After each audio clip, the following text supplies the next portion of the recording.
नीलाम्भुजश्यामलकोमलाङ्गम् सीता समारोपितवामभागम् पाणौ महासायकचारुचापम् नमामि रामम् रघुवंशनाथम् मनोजवम् मारुततुल्यवेगम् जितेन्द्रियम् बुद्धिमताम् वरिष्ठम् वातात्मजम् वानरयूथमुख्यम् श्रीरामदूतम् शरणम् प्रपद्ये सच्चिदानन्दरूपाय विश्वोत्पत्त्यादिहेतवे तापत्रय विनाशाय श्रीकृष्णाय वयं नमः। प्रार्थना एवं संकीर्तन साधना है, उपासना है, जीवन के कल्याण का आधार है। मन को एकाग्र करने के लिए सबसे सरल साधन है।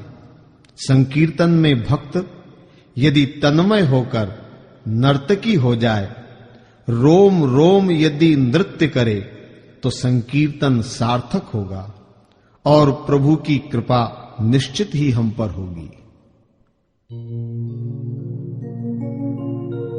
अधरम मधुरम वदनम मधुरम नयनम मधुरम हसितम मधुरम हृदयम मधुरम गमनम मधुरम मधुराधिपतेरखिलम मधुरम वचनम मधुरम चरितम मधुरम वसनम मधुरर्वलितम मधुरम चलितम मधुरम भ्रमितम मधुरम मधुराधिपतेरखिलम मधुरम रेणुर्मधुरः रेणुर्मधुरो पाणिर्मधुरः पादो मधुरो नृत्यं मधुरं सख्यं मधुरं मधुराधिपतेरखिलं मधुरं गीतं मधुरं पीतं मधुरं मुक्तं मधुरं सूक्तं मधुरं रूपं मधुरं तिलकं मधुरं मधुराधिपतेरखिलं मधुरं करणं मधुरं तरणं मधुरं हरणं मधुरं स्मरणं मधुरं वमितं मधुरं शमितं मधुरं मधुराधिपतेरखिलं मधुरं गुञ्जा मधुरा माला मधुरा यमुना मधुरा वीची मधुरा सलिलं मधुरं कमलं मधुरं मधुराधिपतेरखिलं मधुरं गोपी मधुरा लीला मधुरा युक्तं मधुरं भुक्तं मधुरं द्रष्टं मधुरं शिष्टं मधुरं मधुराधिपतेरखिलं मधुरं गोपा मधुरा गाओ मधुरा यष्टिर्मधुरा षष्टिर्मधुरा दलितं मधुरं फलितं मधुरं मधुराधिपतेरखिलं मधुरं वदनं मधुरं मधुराधिपतेरखिलं मधुरं मधुराधिपतेरखिलं मधुरं मधुराधिपतेरखिलं मधुरम्। बोलिए श्री कृष्णचंद्र भगवान की, सियावर रामचंद्र की, शंकर भगवान की, सत्य सनातन धर्म की। परम आदरणीय इस आयोजन के प्रमुख आयोजक श्रद्धेय श्री रामदीन जी साहू जी, पुनीत राम जी, श्रद्धेय श्री वकील साहब, श्रद्धेय श्री त्रिभुवन जी, HL साहू जी, श्रद्धेय श्री विधायक जी चंदूलाल जी, श्रद्धेय श्री रामाधार जी, हीरालाल जी, मोतीलाल जी और उनके परिवार के समस्त सदस्यगण, परम आदरणीय सम्माननीय इस ग्राम के इस आयोजन से जुड़े हुए समस्त व्यवस्थापक गण, कार्यकर्ता गण, सहयोगी गण, उपस्थित समस्त धर्मानुरागी, धर्म प्रेमी, सत्संग प्रेमी, आध्यात्म प्रेमी बंधुओं, श्रद्धा स्वरूपा भक्तिमयी, स्नेहमयी, वात्सल्यमयी माताओं एवं बहनों, नन्हे मुन्ने बाल गोपालों, इधर उधर विचरण करने वाले बंधुओं तथा यहां की व्यवस्था में योगदान देने के लिए अंत में प्रसाद लेने पहुंचे हुए बंधुओं, आइए सबसे पहले 2 बार भगवान के नाम का संकीर्तन कर लें। भगवान का नाम लेकर के अपनी जिह्वा को पवित्र कर लें। तत्पश्चात आज की भागवत चर्चा प्रारंभ करेंगे। तब तक प्रसाद लेकर आने वाले भी पंडाल में पहुंच जाएंगे। तुम्हें बुरा हुआ है, एक जरा सी गलत बात को समझने के कारण अजामिल के जीवन में बुराई आई है, तो ऐसी गलत बात हमारे दिल और दिमाग में न रहे, इसलिए मैं इसको थोड़ा स्पष्ट करने के लिए थोड़ा सा आपके सामने निवेदन कर रहा हूं। तो ये जो कर्म फल के सिद्धांत है, फल अलग अलग रूप से क्यों मिलते हैं और अलग अलग समय में ये अंतर किस लिए आता है, एक उदाहरण दूं मैं आपको छोटा सा। मान लीजिए 5-6 बच्चों ने पेन चुराए, अपने पिताजी के पेन चुराए। बच्चे सब एक उम्र के हैं और सबने काम भी एक जैसा किया, सबने पेन चुराया और सबने अपने पिताजी का ही पेन चुराया। ठीक है ना? उम्र भी एक जैसी है, कर्म भी एक जैसा है और कर्म का संबंध भी एक से ही है, यानी पिता से। सबने पिता का ही पेन चुराया, सब एक जैसी स्थिति है ना। लेकिन फिर भी कर्म का फल जो है वो अलग अलग हो सकता है। कैसे अलग अलग होगा? देखिए, एक बच्चा है जिसने अपने पिताजी का पेन चुराया, चुराते समय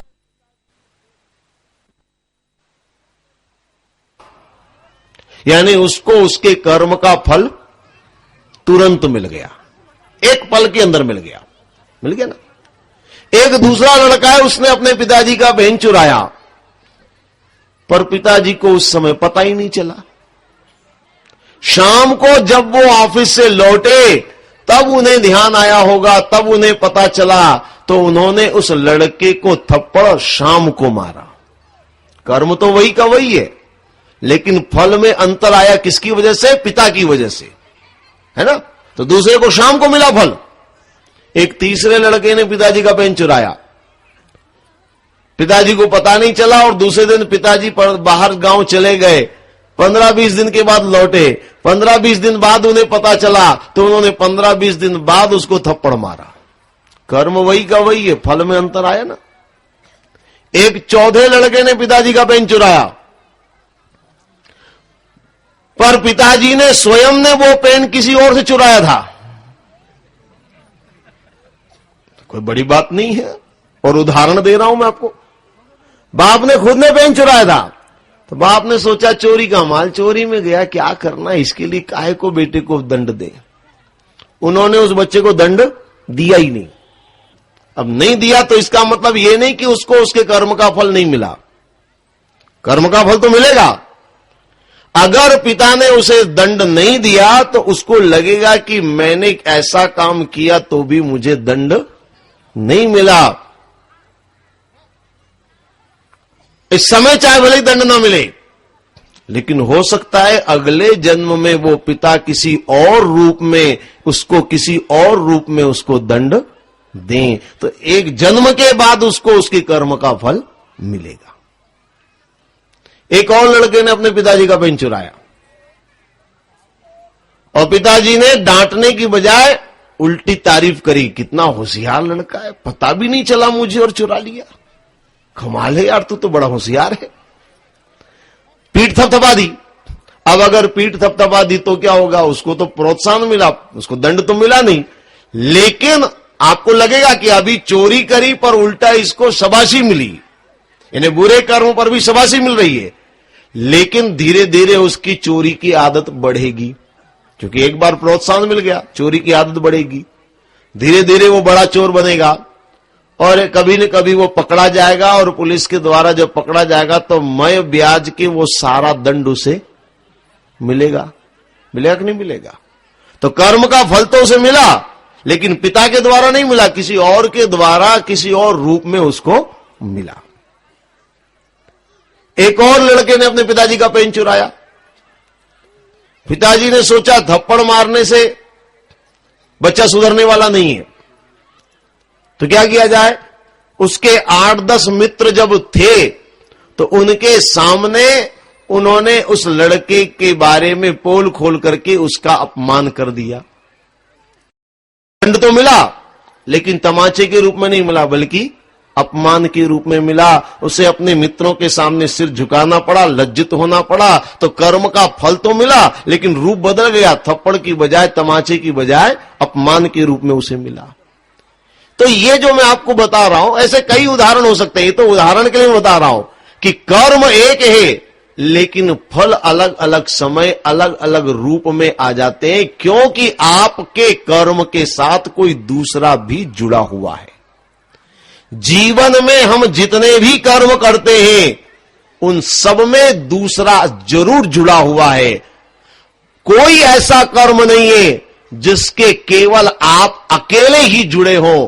सांसारिक सामाजिक जीवन में हर कर्म दूसरे से जुड़ करके रहता है, और इसीलिए कर्म के सिद्धांत और फल के समय और निर्णय को हम समझ नहीं पाते। लेकिन एक बात पक्की है, जैसा कि मैंने कहा था कि आम का फल आम के पेड़ का ही होगा, किसी और पेड़ का नहीं हो सकता है। इसी तरह से अगर कोई दुख भोग रहा है तो उसके बुरे कर्म का फल है, कोई सुख भोग रहा है तो उसके अच्छे कर्म का ही परिणाम है।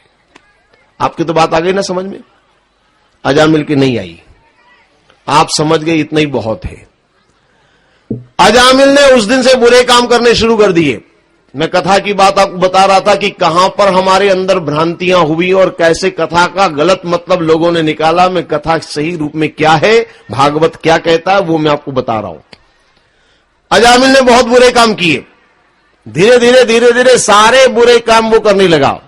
चोरियां वो करता था, डकैतियां वो करता था, हत्याएं वो करता था, लूटपाट, बलात्कार, ये वो हिंसा सब वो करता था।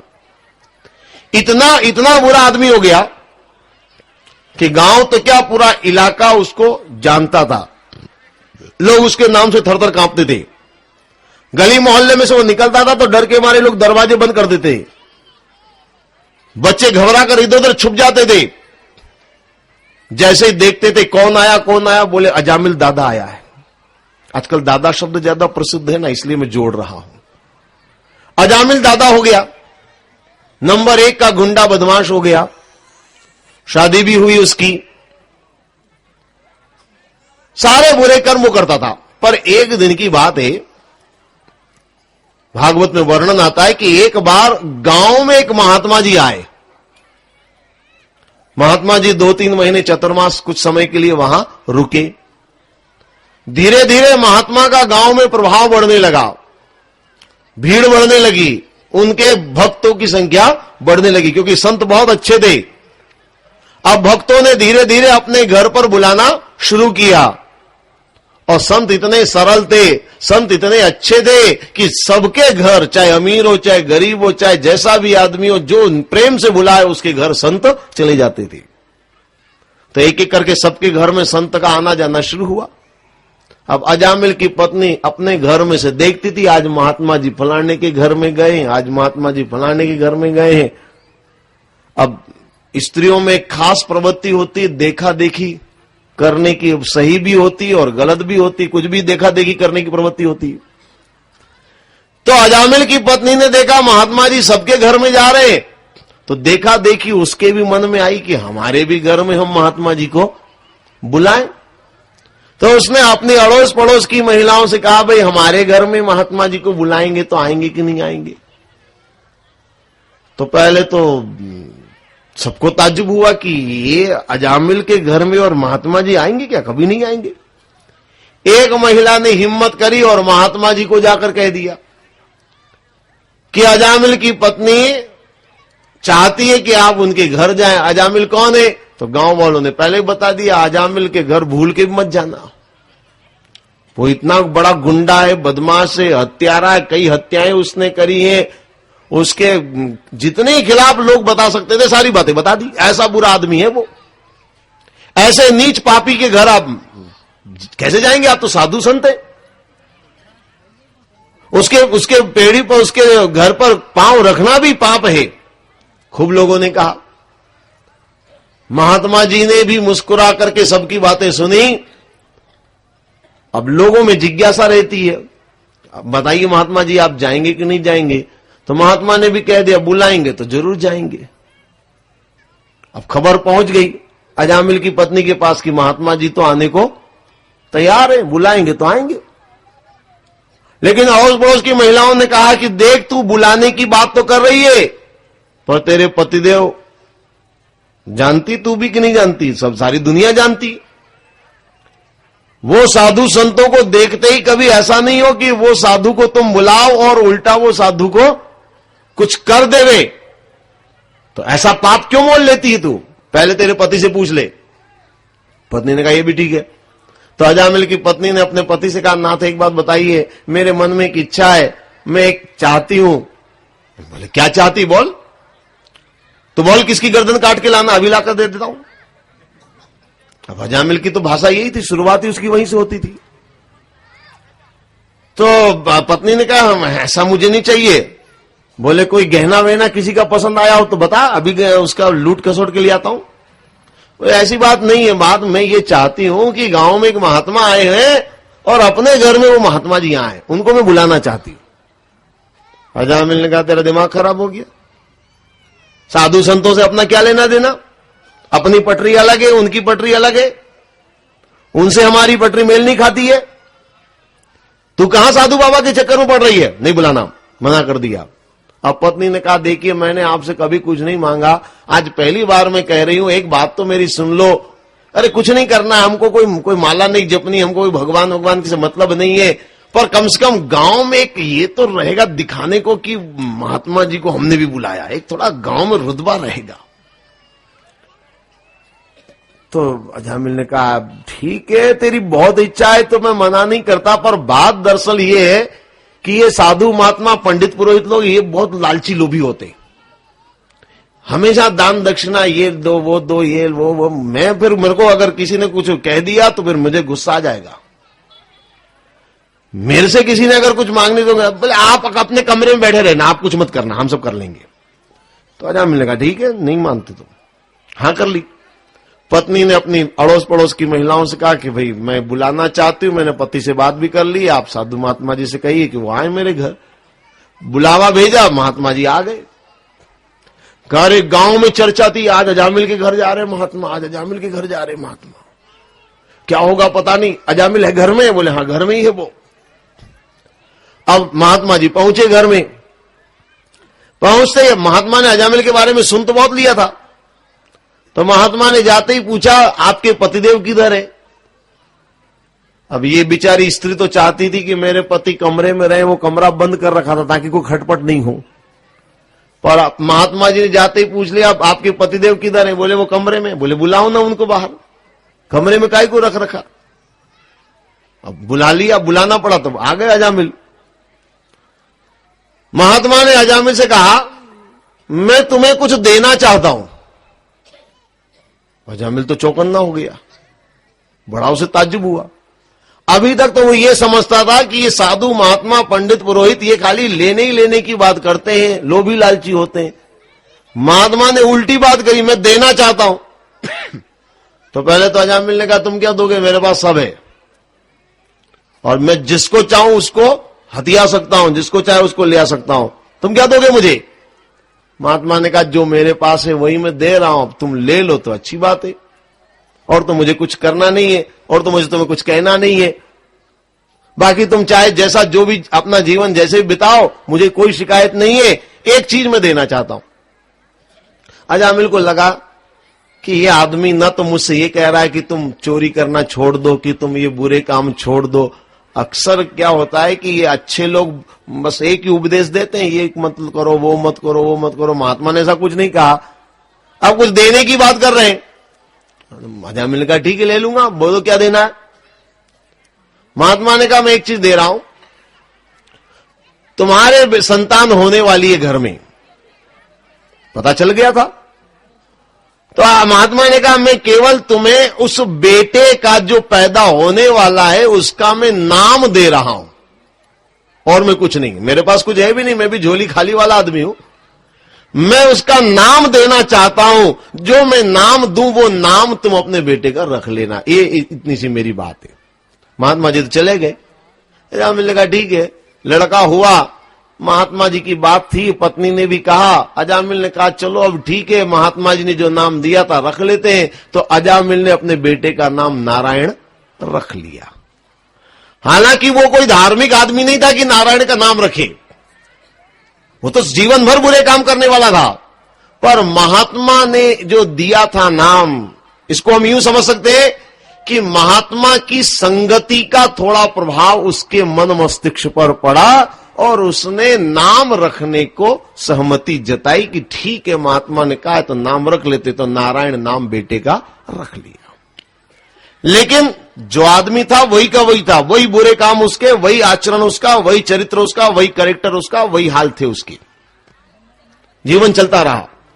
एक दिन की बात है, अजामिल भोजन करने के बाद सो रहा था और नींद में उसने देखा कि मेरा अंतिम समय आ गया, मैं मर रहा हूं। और मरते मरते मैंने अपने बेटे नारायण को बुलाया,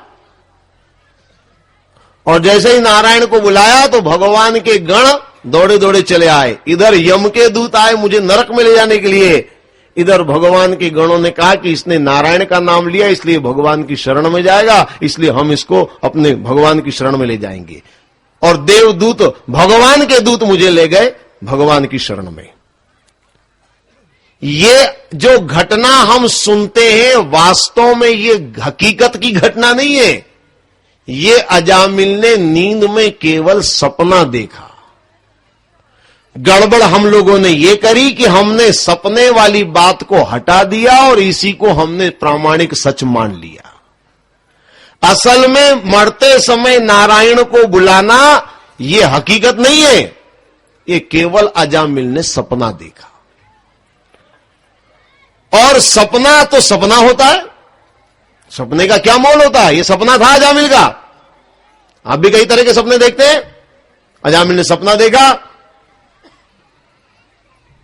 अब सपना जब पूरा हुआ, नींद जब खुली, तो अजामिल ने सपने के बारे में विचार किया। ऐसा विचित्र सपना, आखिर ये सपना क्या कह रहा है। सपने के बारे में सोचना शुरू किया, अजामिल ने विचार करना शुरू किया। और अजामिल ने सपने से एक बात समझ में आई कि मैंने अपने बेटे को बुलाया और तब भी भगवान ने कृपा कर दी। ऐसा सपने में मैंने देखा।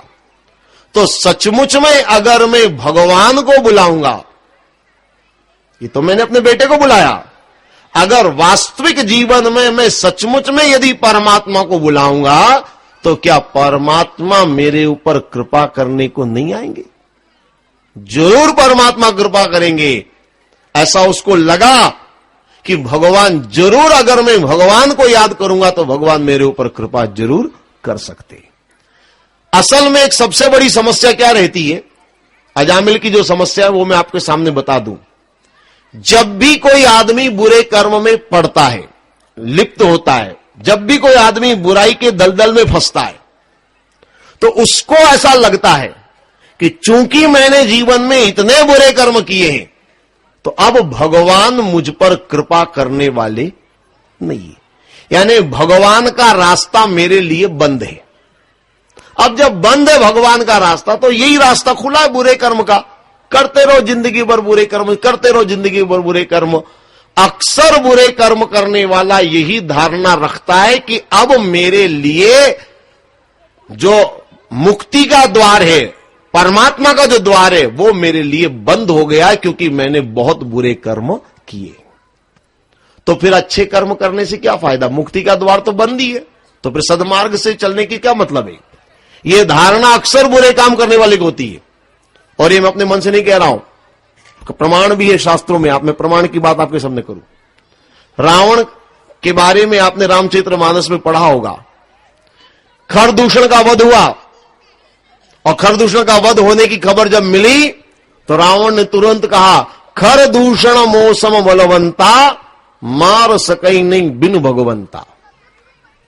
खरदूषण को कोई साधारण नहीं मार सकता, भगवान के अतिरिक्त कोई और नहीं मार सकता, ये जरूर भगवान नारायण है।